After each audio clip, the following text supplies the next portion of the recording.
Hey everyone, Sean here, and today what I want to talk to you more about is a story of Zillow Offers, where they went wrong and what this might mean for your firm.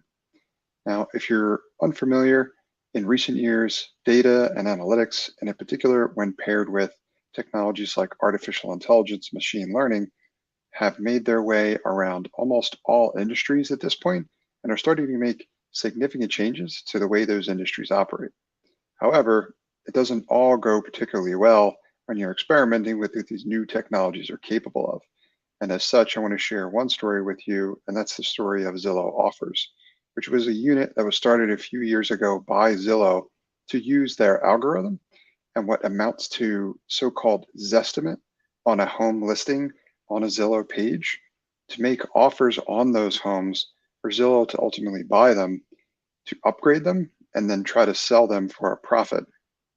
Now, when they were using their algorithm to try to do this, a number of things went wrong, amounting to Zillow taking on over $400 million in losses in one quarter alone, which ultimately led them to close this division and lay off almost 25% of their workforce, or 2,000 employees, which is obviously a huge and incredibly expensive mistake.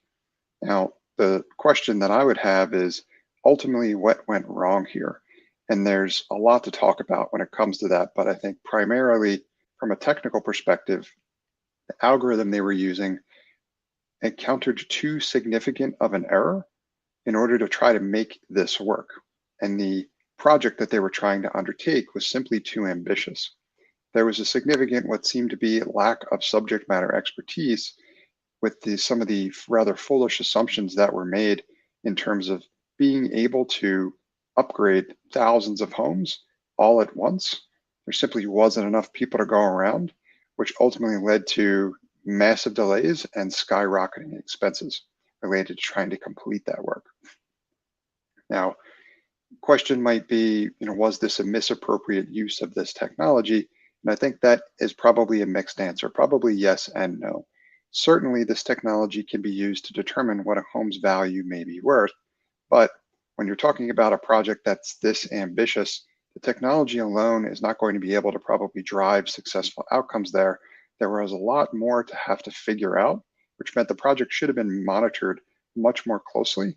And if they had done that, they would have seen that the losses they were starting to take on probably meant they needed to make some changes. And they could have probably made some adjustments and ultimately turned this project around, but they took on too many losses too quickly because the project was just too ambitious, and as such, they needed to close it down. Now, that story is helpful in understanding some of the risks associated with leveraging these technologies or taking on a project that's simply too great, too big. But the question might be, how does this apply to your firm? And that answer is that when it comes to leveraging technology, it's a tool like any other, and any tool can be used wrong.